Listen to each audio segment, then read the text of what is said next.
Oke, halo, selamat pagi teman-teman. Ketemu lagi dengan mata kuliah Psikologi Abnormal 1 di pertemuan ke-6 Senin 12 Oktober 2020. Nah, di pertemuan ke-6 kali ini nanti kita akan membahas tentang gangguan perilaku atau sering kita sebut dengan istilah conduct disorder gitu. Nah, untuk mendukung teman-teman dalam belajar di mata kuliah psikologi abnormal pertemuan ke-6 ini, alangkah lebih baik kalau misalnya teman-teman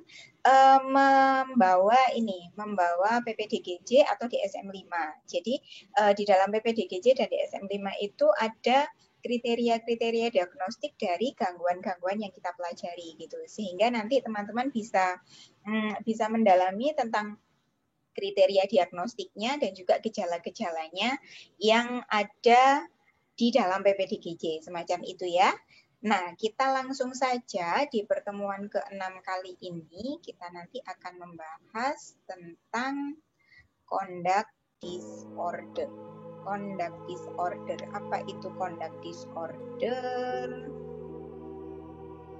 Oke, di pertemuan ke-6, conduct disorder. Oh, sama ingat, nanti di akhir pertemuan ini akan ada deadline tugas, yakni penugasan mandiri terkait dengan kasus ini, teman-teman. Jadi nanti akan ada analisis kasus terkait dengan conduct disorder. Teman-teman akan mendapatkan kasus, terus habis itu teman-teman melakukan analisa terkait dengan kasus semacam itu, gitu. Nah, untuk pertemuan kali ini nanti kita akan membahas tentang kondisi, terus habis itu gejala atau simptomnya, terus etiologinya apa, terus habis itu penanganannya bagaimana, pembahasan isu etika dan juga aplikasi. Gitu.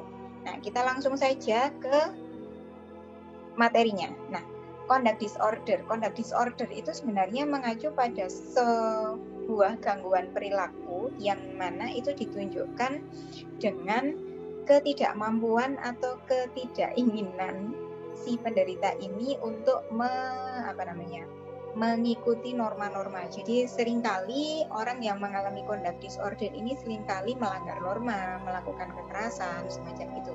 Nah, saya ingin memberikan gambaran terkait dengan perilaku-perilaku tersebut gitu. Nah, teman-teman bisa melihat video ini yang sudah saya sematkan di salah satu file materi di Bella. Di situ teman-teman bisa melihat tentang gambaran perilaku dari orang atau anak yang mengalami conduct disorder ini. Tidak memutar video itu di sini karena waktunya terbatas. Nah, kita langsung saja. Sebenarnya conduct disorder itu apa sih? Nah, kalau menurutnya Nevitt di dalam bukunya Psikologi Abnormal, conduct disorder adalah suatu pola dari perilaku yang ditunjukkan dengan violate social norms, jadi ada kekerasan sosial, terus habis itu kemudian melanggar norma, yang itu seringkali ilegal. Nah, ditunjukkan dengan perilaku-perilaku apa saja? Ada agresi, kemudian ada menyakiti orang atau menyakiti hewan, kemudian ada damaging property, jadi mereka merusak properti, merusak merusak fasilitas, kemudian ada yang berbohong, kemudian mencuri, ada perilaku vandalisme juga, semacam itu. Itu kalau menurutnya Nevitt. Nah, kalau menurutnya Sadok, hampir sama. Cuma bahasanya agak sedikit berbeda. Kalau Sadok ini juga mengatakan bahwa conduct disorder adalah suatu gangguan pola perilaku yang itu diderita dalam kurun waktu tertentu. Karena apa? Karena diagnostiknya harus ada kurun waktunya, yakni 6 bulan gitu. Nanti kita pelajari lebih lanjut di kriteria diagnostik menurut DSM-5 gitu.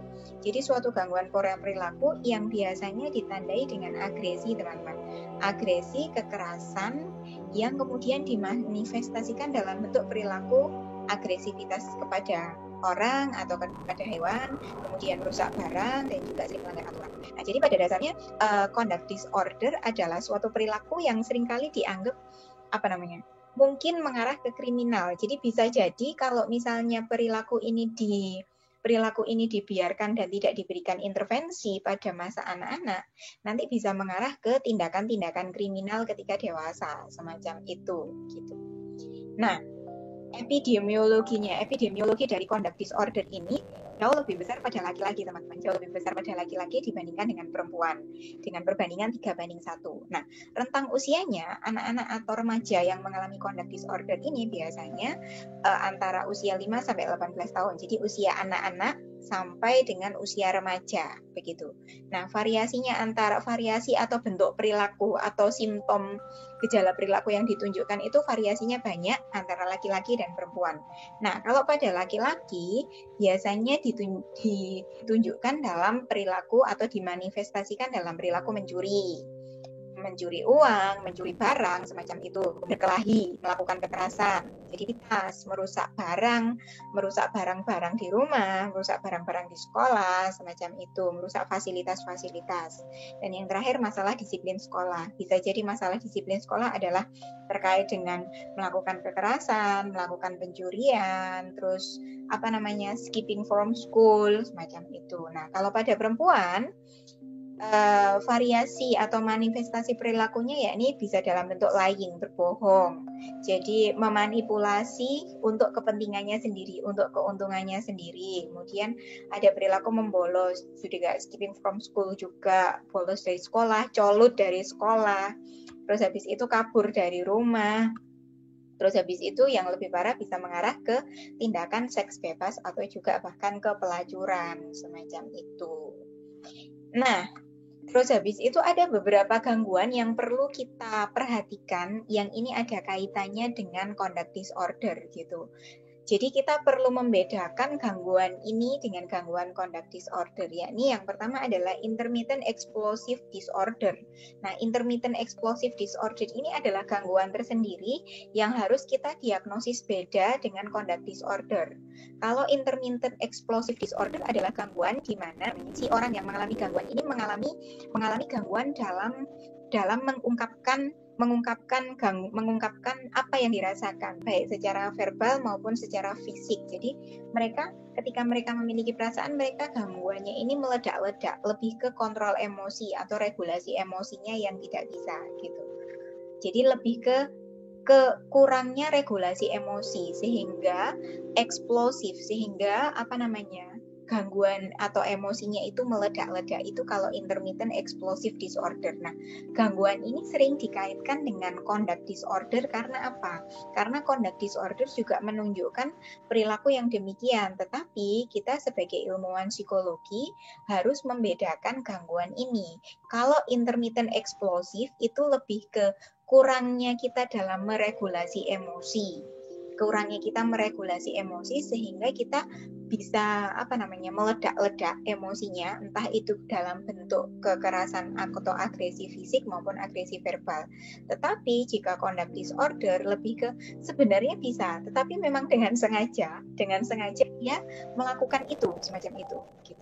Nah, oppositional deviant disorder gitu, atau gangguan perilaku menentang. Nah, gangguan perilaku menentang ini terkait dengan lebih banyak ditandai dengan orang-orang atau tandanya itu lebih banyak ke agresi secara verbal, suka memotong pembicaraan, terus habis itu suka menentang pembicaraan, suka ngeyelan, semacam itu. Nah, orang-orang yang mengalami ODD atau anak-anak yang mengalami ODD, kalau misalnya tidak diintervensi dengan baik atau tidak diselesaikan masalahnya dengan baik, bisa jadi mengarah ke conduct gitu. Jadi levelnya adalah ODD dulu, habis itu ke conduct disorder begitu.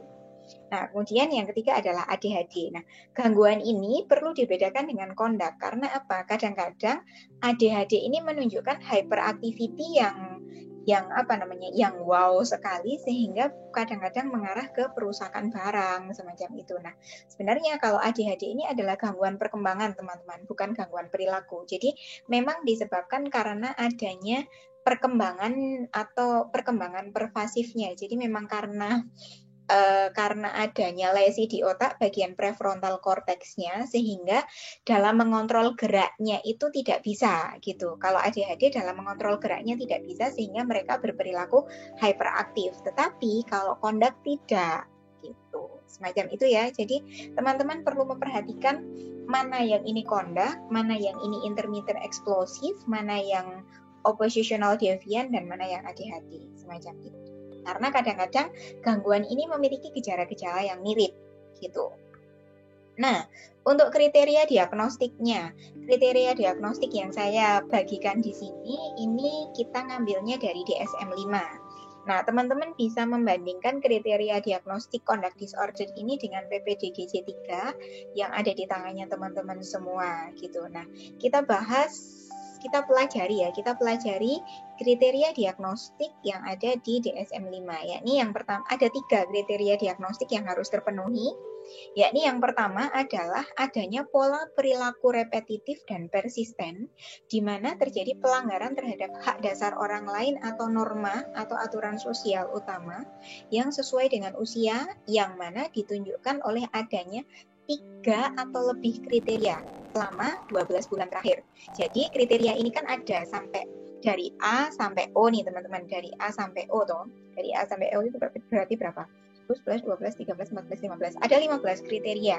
Nah, kalau misalnya kriteria orang ini mengalami conduct disorder ini dipenuhi, diagnosis bisa ditegakkan apabila ada 3 kriteria atau lebih dalam waktu 12 bulan terakhir. Jadi dari 15 kriteria ini terpenuhi 3 atau lebih kriteria, atau sekurang-kurangnya menunjukkan 1 kriteria dalam waktu 6 bulan terakhir. Itu baru kita bisa menegakkan kriteria diagnostik bahwa individu tersebut mengalami conduct disorder, semacam itu. Nah, kriterianya apa saja? Yakni yang pertama adalah sering berbohong, mengancam atau mengintimidasi. Jadi individu itu sering berbohong untuk kepentingannya sendiri, suka ngancem, terus habis itu suka mengintimidasi orang lain. Kemudian yang kedua adalah suka memulai perkelahian fisik. Jadi nggak ada apa-apa terus tiba-tiba suka memulai tajam, yang senjatanya nggak senjata tajam aja sih. Jadi senjata yang bisa menyebabkan bahaya fisik yang serius. Jadi tidak hanya senjata tajam, karena senjata tumpul pun itu kalau misalnya itu menyebabkan luka fisik juga bisa kita menjadi salah satu indikasi anak mengalami conduct disorder gitu. Terus habis itu yang selanjutnya, telah kejam secara fisik kepada orang lain dan juga kepada binatang. Jadi suka menyiksa binatang, suka menyiksa orang lain. Terus mencuri. Terus habis ambil berhadapan dengan korban. Jadi ketahuan mencuri. Terus melakukan pemaksaan terkait dengan aktivitas seksual.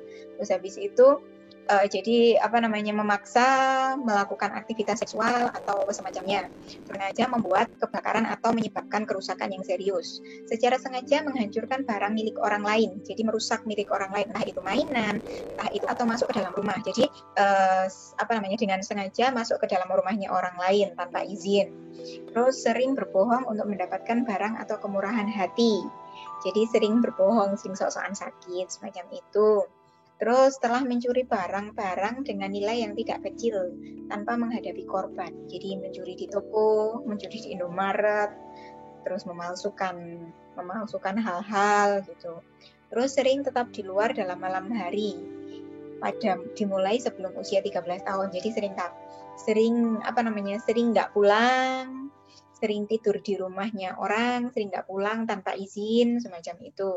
Terus sering kabur dari rumah dalam periode waktu yang lama, terus sering membolos dari sekolah atau colo dari sekolah dimulai sebelum usia 13 tahun gitu.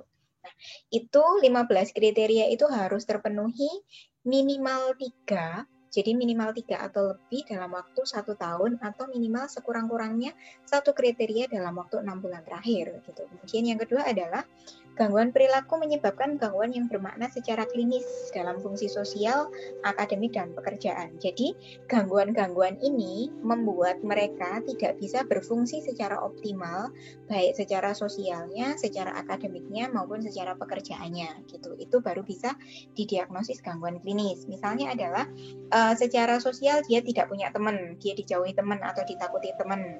Kemudian secara akademik dia tidak mendapatkan prestasi yang bagus. Kemudian secara pekerjaan dia tidak bisa melakukan pekerjaan dengan bagus. Macam itu nanti terpenuhi gangguannya. Kemudian kriteria yang ketiga yakni jika individu berusia 18 tahun atau lebih tidak memenuhi kriteria untuk gangguan kepribadian antisosial. Nah, kalau misalnya usianya ini itu 18 tahun, jadi kalau misalnya usianya ini 18 tahun, ini bisa dikatakan mengalami gangguan conduct disorder jika si individu ini tidak memenuhi gangguan kepribadian antisosial, karena ada gangguan kepribadian yang lain yang gejalanya mirip-mirip juga, gitu teman-teman. Begitu untuk kriteria diagnostiknya. Nah, untuk klasifikasi gangguannya ada 3 klasifikasi, yakni yang pertama mild atau ringan. Jadi gangguan ini menimbulkan efek terkait dengan sosial, akademik dan juga pekerjaannya ini ringan, pada taraf yang ringan. Kemudian moderate ini pada taraf yang menengah. Jadi sudah menimbulkan gangguan terhadap pekerjaan yang cukup serius, dan yang ketiga sudah sangat mengganggu pekerjaan, akademik dan juga kehidupan sosialnya. Jadi ada 3 klasifikasi gangguan: ringan, menengah dan juga parah semacam. Nah, selanjutnya ada 3 jenis gangguan conduct disorder ya, yang menurutnya ICD-10, yakni yang pertama dibatasi dalam konteks keluarga. Jadi gangguan ini hanya terbatasi di konteks keluarga saja. Dia melakukan gangguan ini, dia melakukan atau menunjukkan gejala-gejala ini terbatasi dalam konteks keluarga saja. Kemudian yang kedua adalah gangguan atau jenis gejala-gejala ini tidak terisolasi, jadi dia secara bebas melakukan gangguan ini entah di keluarga, entah itu di luar. Kemudian yang ketiga adalah terisolasi. Nah, terisolasi ini dia melakukan ini tapi dalam konteksnya tidak hanya keluarga, tetapi konteks lingkungan sosial yang jauh lebih luas, semacam itu. Jadi ada 3 jenis, dibatasi oleh keluarga, jadi hanya keluarga inti saja. Kemudian yang kedua adalah tidak terisolasi, gangguan ini sangat bebas sekali, biasanya lebih mengarah ke delinkuensi gitu. Terus habis itu yang terisolasi adalah mereka tahu tetapi tidak sebebas yang tidak terisolasi. Nah, gangguan ini itu disebabkan ada beberapa penyebab atau etiologi, yakni yang pertama karena penyebab neurobiologis, kemudian yang kedua karena penyebab sosial, dan yang ketiga karena penyebab psikologis gitu. Kita bahas satu-satu, yakni penyebab neurobiologis. Nah, orang yang mengalami gangguan conduct disorder ini biasanya karena adanya genetic factor. Jadi adanya faktor keturunan, teman-teman. Jadi biasanya anak yang mengalami conduct disorder ini biasanya orang tuanya juga mengalami gangguan-gangguan yang terkait dengan itu. Bisa jadi gangguan antisosial, gangguan kepribadian antisosial, atau bisa juga mereka mengalami gangguan psikopat. Gitu. Terus habis itu jadi karena faktor genetik orang tua. Terus habis itu faktor genetik yang lain adalah ketika saudara kembar. Jadi saudara kembar, kalau saudara si kembarnya ini mengalami conduct, otomatis kemungkinan besar si saudara kembar yang lain juga mengalami conduct. Kemudian yang kedua adalah pure verbal skill. Nah, kenapa kok pure verbal skill ini menjadi penyebab? Karena kelancaran berbahasa atau verbal fluensinya seseorang dalam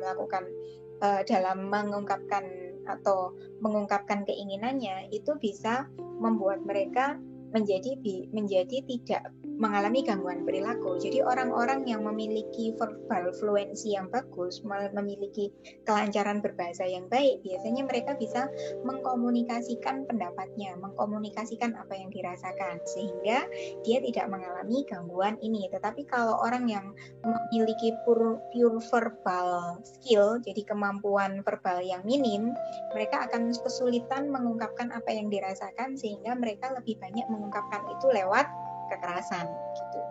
Kemudian yang ketiga adalah difficulties with executive functioning. Nah, executive functioning di otak ini berperan penting, teman-teman. Executive functioning ini berkaitan dengan memori, logika reasoning sama gerakan gitu. Nah, executive functioning kalau misalnya di otak ini mengalami permasalahan, maka mereka akan cenderung mengalami gangguan perilaku ini. Karena apa? Karena logikanya tidak jalan, terus habis itu kontrol geraknya tidak jalan, kontrol emosinya juga tidak jalan, sehingga executive functioning ini memegang peranan yang penting juga. Kemudian yang terakhir adalah low IQ. Kenapa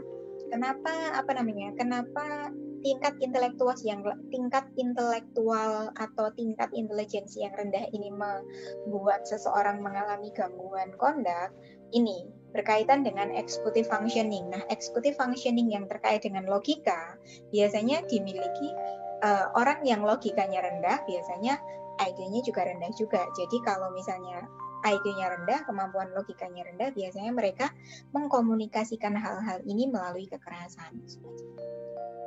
Itu neurobiologis. Kemudian yang selanjutnya penyebab psikologis atau etiologi secara psikologis. Nah, etiologi secara psikologis ini yang pertama bisa disebabkan karena defisiensi moral development. Jadi karena perkembangan moral yang kurang gitu. Jadi orang dibesarkan dalam perkembangan moralnya tidak bagus. Jadi mereka meniru atau mereka memodel orang-orang yang memiliki defisiensi moral. Gitu. Sehingga anak yang setiap hari melihat orang dengan defisiensi moral mengembangkan perilaku yang sama juga gitu. Kemudian yang kedua adalah low self esteem. Jadi harga diri yang rendah sehingga membuat mereka untuk mendapatkan harga diri itu mereka tidak dengan cara mengaktualisasikan diri, tetapi mereka menunjukkan kekerasan itu gitu. Kemudian yang selanjutnya adalah modeling and reinforcement of aggressive behavior. Jadi karena adanya defisiensi moral tadi, di lingkungannya mereka malah mendapatkan reinforcement. Jadi mereka mendapatkan reinforcement dan itu dimodel. Jadi mereka memodel adanya perilaku-perilaku agresif di lingkungannya, dan ketika seseorang melakukan perilaku agresif itu mereka malah mendapatkan reinforcement. Nah, ketika seseorang mendapatkan reinforcement kan malah justru itu akan dilakukan terus, karena reinforcement pada dasarnya adalah meningkatkan perilaku gitu.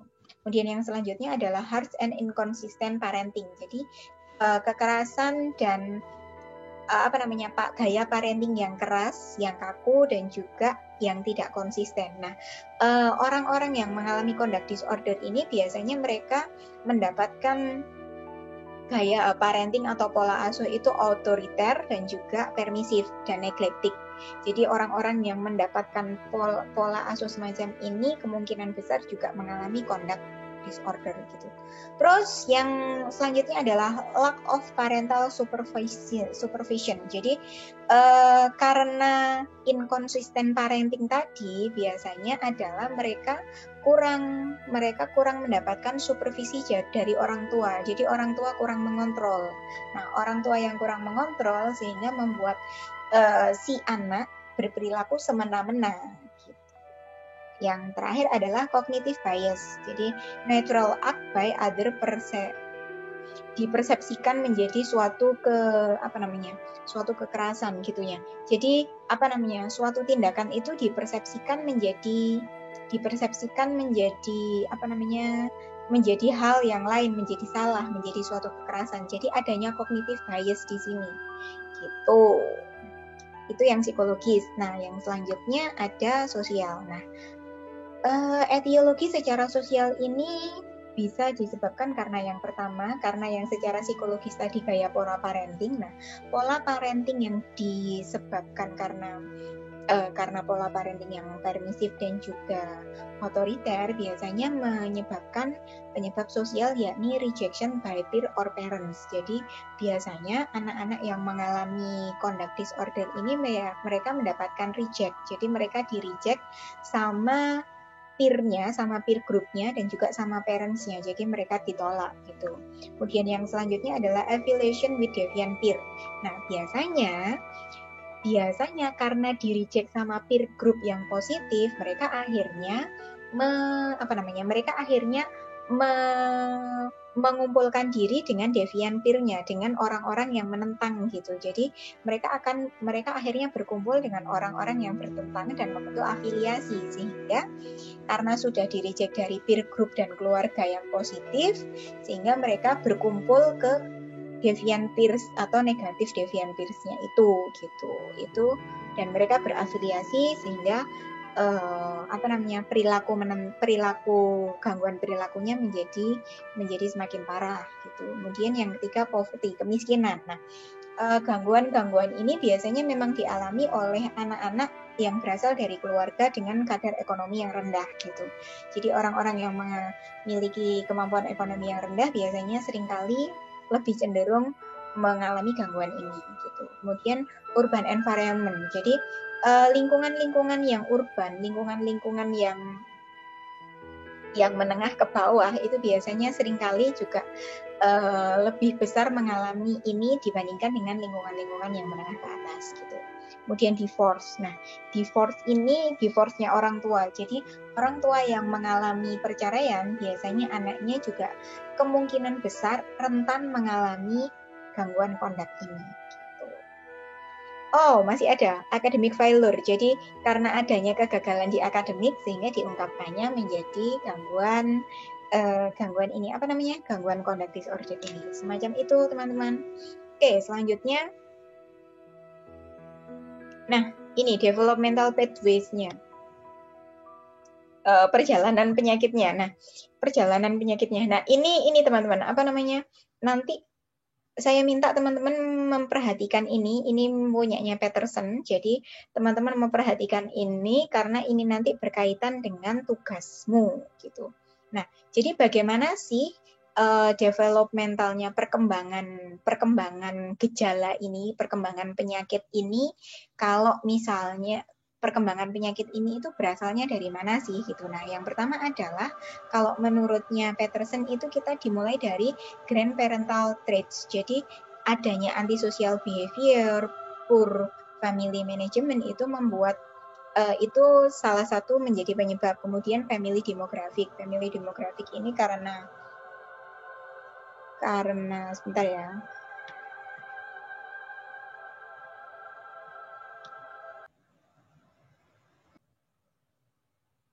Oke, kita lanjutkan lagi ya. Kita lanjutkan lagi ya. Nah, kita ke arahnya ini teman-teman, developmental pathways-nya. Nah, orang-orang yang mengalami gangguan conduct disorder atau anak-anak yang mengalami gangguan conduct disorder ini biasanya pathways-nya atau perkembangan kepribadiannya itu semacam ini. Jadi memang dimulai dari grandparental traits-nya karena adanya traits dari grandparentalnya, dari orang tuanya yang antisocial behavior, terus habis itu yang pure family management, jadi orang-orang yang apa namanya, yang inconsistent parenting tadi, terus habis itu mereka memiliki orang tua yang punya kepribadian antisosial semacam itu. Kemudian itu yang pertama. Kemudian bisa disebabkan karena family demografik juga. Nah, family demografik ini berkaitan dengan bagaimana kondisi demografik dari keluarga itu gitu. Nah, kondisi demografik ini yang menyebabkan orang atau anak-anak mengalami conduct disorder, salah satunya adalah disebabkan karena low income. Jadi memang pendapatan yang rendah, terus habis itu lack of education. Jadi memang apa namanya, pendidikannya itu juga rendah, terus habis itu disadvantage neighbor. Jadi karena memang di lingkungan tetangganya itu tidak sama sekali tidak memberikan dukungan terhadap perkembangan anak ini. Itu yang kedua. Kemudian yang ketiga adalah adanya family stressor. Adanya family stressor itu biasanya unemployment. Jadi biasanya mereka disebabkan karena kena PHK, tidak memiliki pekerjaan, terus habis itu adanya marital conflict. Jadi adanya konflik pernikahan di dalam keluarga sehingga berimbas kepada anak, terus sampai disebabkan karena divorce. Ingat, ada salah satu penyebab disosial tadi adanya divorce. Nah, semacam itu. Jadi pathways-nya dari gangguan conduct disorder itu biasanya mereka mengalami 3 hal ini dulu. Jadi anak-anak yang mengalami conduct disorder itu awalnya itu disebabkan karena mereka ada grandparental trait yang aneh, yakni yang antisocial behavior, yang poor family management, bisa jadi begitu. Kemudian adanya family demographic yang low income, lack of education, sama disadvantage neighbor. Kemudian adanya family stressor, yakni unemployment, sama marital conflict, dan juga sampai divorce. Itu yang pertama. Jadi yang pertama karena ada ini. Nah, ini menjadi parental trait-nya menjadi antisocial behavior. Jadi dan itu bisa ke suspeknya ke stres. Jadi karena ada parental itu menyebabkan ada parental trait ini teman-teman. Mana ini? Ada parental trait ini. Kemudian itu membuat mereka menjadi poor parental discipline and monitoring. Ingat salah satu penyebabnya yakni lack of parental supervision. Jadi itu menyebabkan itu adalah salah satu penyebabnya sehingga membuat poor parental discipline and monitoring and supervision dari parents-nya kurang, sehingga membuatnya anak menjadi child conduct problem, sehingga anaknya memiliki problem perilaku. Nah, problem perilaku ini berakibatnya ini mana sih? Sorry, saya tak laser pointer ya. Nah, ini enak gini ya. Nah, anak sehingga menjadi child conduct problem. Nah, dia mengalami perilaku atau masalah perilaku. Nah, masalah perilaku ini bisa ditunjukkan dengan ini teman-teman. Jadi bisa rejection by normal peers. Jadi karena tadi salah satu penyebab sosialnya adalah rejection by peers and parent. Normal peers-nya, terus habis itu sehingga berakibat mereka berafiliasi sama deviant peers-nya itu. Nah, kemudian mengalami kegagalan akademik, terus habis itu parental rejection sama depressive mood. Nah, itu conduct problems-nya itu bisa membuat mereka mengalami ini. Nah, ini itu biasanya dialami pada masa anak-anak tengah. Kalau yang tadi pure parental discipline and monitoring, dan setelah mereka mengalami itu, mereka menjadi karena mereka di-reject sama normal peers-nya, mengalami kegagalan akademik, kemudian di-reject sama parents-nya, mereka akhirnya berafiliasi membuat komitmen dengan deviant peer group-nya. Jadi dengan orang-orang yang peer group-nya ini sama-sama menentangnya, begitu.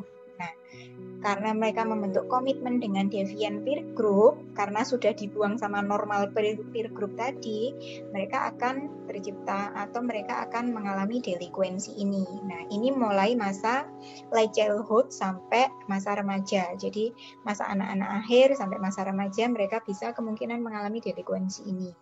Nah, kalau misalnya ini tetap dilanjutkan dan tidak mendapatkan intervensi, kemungkinan pada masa dewasanya mereka akan mengalami pure adult adjustment. Jadi mereka akan mengalami gangguan penyesuaian diri, bisa jadi ke gangguan perilaku kriminal, terus habis itu disrupted marriage. Jadi mereka mengalami gangguan pernikahan juga, bisa mengarah ke gangguan antisosial juga. Lah, kalau misalnya mereka punya anak, mereka akan mengarah ke sini lagi, ke parental traits-nya lagi, terus anaknya akan mengalami sini. Jadi ini kayak lingkaran setan, teman-teman.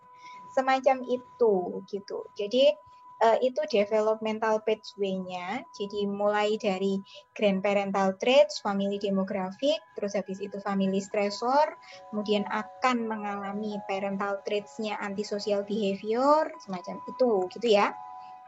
Itu perkembangan dan perjalanannya. Jadi mau tidak mau lingkaran setan ini harus diputus. Supaya apa? Supaya nanti kalau mereka menikah, mereka tidak mereproduksi anak-anak yang semacam ini lagi gitu. Kemudian yang selanjutnya, nah ini stage-nya. Jadi ada file width-nya, stage-nya punyanya Coulson Models-nya ini ada 4 tahap. Jadi ada 4 tahap, yakni tahap pertama yang sudah kita bahas tadi, antisocial parents, terus habis itu unskilled grandparents, stressor, terus habis itu child temperamennya. Nah, ini itu akar permasalahannya, sehingga ini stage pertama nih, tahap pertamanya sehingga mereka mengalami antisocial children, mereka termasuk ke antisocial children gitu. Kemudian stage kedua ini di-reject. Jadi di-reject sama peer normal, di-reject sama orang tua, sehingga mereka mengalami kegagalan atau poor academic performance. Mereka mengalami kegagalan akademik. Kemudian stage ketiga, karena mereka sudah ditolak sama normal grupnya, sama ditolak sama siapa? Sama parents-nya, mereka akhirnya berafiliasi dengan deviant peer group. Mereka membuat komitmen dengan deviant peer group sehingga mengarah ke delinkuensi gitu. Sehingga mengarah ke chaotic employment career, terus habis itu mengarah ke disrupted marriage. Nah, kalau misalnya ini diteruskan lagi, mereka akan ke sini lagi gitu. Jadi sama kayak lingkaran setan begitu. Itu. Nah, terus habis itu ini pathways-nya bagaimana sih ya apa sih caranya? Bagaimana sih perkembangannya kok bisa si anak-anak ini mengalami conduct disorder? Jadi ada tiga jalan, yakni jalan pertama ada overt pathways, jadi mereka karena korban bully, kemudian adanya physical fighting, kemudian adanya violence, itu overt pathways. Kemudian ada yang kedua ada covert pathways, jadi adanya mereka sering berbohong, mereka sering mencuri semacam itu, sehingga mereka kadang-kadang karena berbohong, mencuri, terus habis itu tindakan yang jauh lebih parah adalah mereka ada tindakan vandalisme sama fire setting, memicu kebakaran, sehingga menyebabkan adanya moderate to serious to severe delinquency. Jadi mereka mengalah ke sini. Kemudian jalan yang ketiga adalah authority conflict pathways. Jadi sebelum usia 12 mereka mengalami ini. Jadi memang mengalami stubborn behavior, kemudian mereka mengalami deviance-nya, terus mengalami truancy. Nah, ini wujud perilakunya adalah membolos dan sebagainya. Semacam itu. Jadi ada 3 jalan anak-anak mengalami conduct disorder ini. Nah, terus bagaimana treatmentnya? Treatment yang bisa kita lakukan untuk menangani anak-anak dengan conduct disorder ini adalah dengan yang pertama family intervention. Jadi kita mengintervensi keluarganya. Family intervention bisa, terus habis itu yang kedua kita melakukan play therapy untuk anaknya. Terus yang ketiga kita bisa melakukan multi systemic therapy. Jadi multi systemic therapy ini tidak hanya kepada anaknya, tidak hanya kepada keluarganya, tetapi menyeluruh gitu.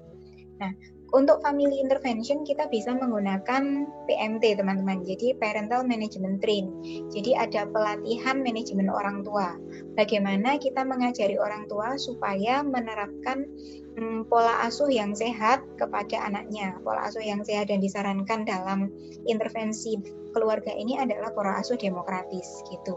Dan bagaimana juga supaya orang tua bisa memberikan reward terkait dengan prosocial behavior-nya, bukan memberikan reward atau reinforcement kepada negatif behavior-nya gitu, Bu. Terus habis itu yang kedua, ini adalah play therapy. Nah, play therapy ini dikhususkan untuk anak-anaknya. Jadi untuk anak-anak yang mengalami conduct disorder, bisa diberikan play therapy sebagai media katarsis untuk anak-anak, sebagai media untuk mengekspresikan perasaannya, sebagai media untuk mengekspresikan emosinya. Kita bisa menggunakan play therapy. Nah, play therapy yang bisa disarankan kita bisa menggunakan play doh, bisa menggunakan sentre juga gitu. Kemudian yang ketiga adalah multisystemic therapy. Nah, multisystemic therapy ini itu untuk menyampaikan kepada community base. Jadi ini itu base-nya komunitas. Jadi bukan ke base-nya keluarga, bukan ke base-nya anak, tapi base komunitas secara komprehensif. Semacam ini teman-teman. Jadi anak yang mengalami conduct disorder, ini multisystemic terapinya nih, anak yang mengalami conduct disorder juga di cover sama caregiver sama siblings-nya, kemudian extended family-nya, saudara-saudaranya, kemudian juga peer-nya juga kita berikan intervensi, kemudian tetangganya, sekolahnya, provider agensinya, sama komunitasnya. Jadi lebih ke sistemiknya itu lebih ke multiple gitu semacam. Jadi lebih ke intervensi komunitas untuk menangani ini. Itu. Nah, terus habis itu proses pemeriksaan psikologis kita nanti akan mengarah ke kasus nih. Nah, sebelum kita mengarah ke kasus, teman-teman bisa mempelajari terlebih dahulu adanya proses pemeriksaan psikologis. Jadi pada suatu proses pemeriksaan psikologis ini umum sih. Jadi tahap-tahapannya ini yang pertama adalah keluhan. Jadi keluhan itu bisa berasal dari orang tua, bisa berasal dari anaknya juga. Kemudian kita ke asesmen. Setelah kita mendengarkan keluhan, kita melakukan asesmen. Kemudian dari asesmen kita simpulkan apa sih yang sebenarnya dialami dari hasil asesmen itu. Kemudian kita menunjuk ke pola munculnya masalah. Nah, ini nanti yang akan menjadi tugasnya teman-teman di mata kuliah ini, di akhir mata kuliah ini. Bagaimana membuat pola munculnya masalah dari kasusnya gitu. Kemudian setelah itu ada dinamika psikologis, kita nanti tidak ke sini, tidak ke dinamika psikologis, kita juga tidak ke diagnosa karena masih belum cukup ilmu untuk mendiagnosa. Kemudian kita melakukan intervensi dan rekomendasi atau tindak lanjut atau follow up gitu. Jadi kita tahapnya hanya sampai 4 ini teman-teman. Bagaimana kita belajar mencari pola munculnya masalah itu gimana sih gitu. Nah, kita langsung ke kasus ya. Kita ke kasusnya Edo. Jadi saya ada klien namanya Edo, bukan namanya sebenarnya. Nah, ini tadi yang akan kita bahas. Ini tadi nanti yang akan menjadi tugasnya teman-teman semua. Bagaimana membuat pola munculnya kasus dan membuat developmental pathways dari kasus conduct disorder itu gitu. Nah, sebelum itu ini tak dulu. Kita ke kasusnya. Nah, kasusnya ini teman-teman juga bisa baca di Bella. Jadi saya sudah menyematkan file ini di Bella. Jadi ada Edo, usianya 10 tahun, laki-laki, kelas 4 SD. Ada ayahnya wira swasta dan politikus dan ibunya Febrina. Intinya Edo ini, kalau teman-teman bisa membaca ini, kalau misalnya saya baca ini, tapi singkatnya adalah kita langsung ke kesimpulan. Kita langsung ke kesimpulannya saja. Jadi gini, Edo ini adalah anak-anak yang diindikasikan kemungkinan mengalami conduct disorder karena dia mulai dari kesimpulan-kesimpulannya ya. Kita langsung ke kesimpulan-kesimpulannya. Nah, dari hasil observasi, Edo memang sering berada di rumah. Edo memiliki hubungan yang tidak baik dengan kakaknya. Ia sering bersikap kasar kepada kakaknya, merusak barang yang bukan miliknya. Terus habis itu, kalau misalnya didekati dia cenderung beraksi berlebihan dan cenderung melakukan kekerasan fisik, suka menentang dan mengabaikan perintah. Terus habis itu punya kecurigaan yang berlebihan kepada orang yang datang ke rumah. Terus habis itu kurang memiliki kepercayaan diri. Itu dari observasi. Nah, kalau dari wawancara kita bisa mengetahui bahwa Edo cenderung tertutup, keluarganya cenderung tertutup. Edo memang anak yang cerdas. Terus peran ibu memiliki peran yang lebih dominan. Edo punya hubungan yang tidak baik karena Edo ini adalah anak tiri. Jadi anak tiri dia bawaan dari ibunya. Terus Edo juga sering berbohong untuk mendapatkan sesuatu yang dia inginkan. Dia mudah sekali marah. Terus habis itu susah berkonsentrasi kalau misalnya di sekolah. Semacam itu. Terus dari hasil tesnya suka berkelahi juga. Terus dari hasil tesnya kita mendapatkan tes bahwa IQ-nya Edo ini very superior, jadi bukan orang yang bodoh. Terus habis itu ada kekaburan identitas, ada konflik sosial karena dalam salah satu cerita Edo ini mengaku pernah mendapatkan kekerasan seksual dari kakeknya. Kemudian suka berfantasi, terus ego suka mencari dukungan orang lain dengan cara berbohong gitu. Itu dari kasusnya. Nah, dari situ kita nanti akan membuat pola kepribadiannya ini, teman-teman. Kita harus membuat pola kepribadiannya ini. Nah, caranya bagaimana?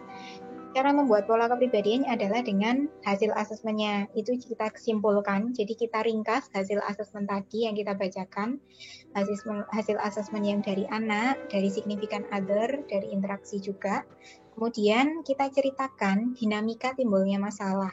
Jadi pola kepribadian itu adalah penceritaan tentang dinamika timbulnya masalah sampai ditemukan kondisi yang sesuai dengan diagnosa. Itu pola kepribadian. Nah, ada 2 cara dalam membuat pola kepribadian, yakni yang pertama adalah dengan membuat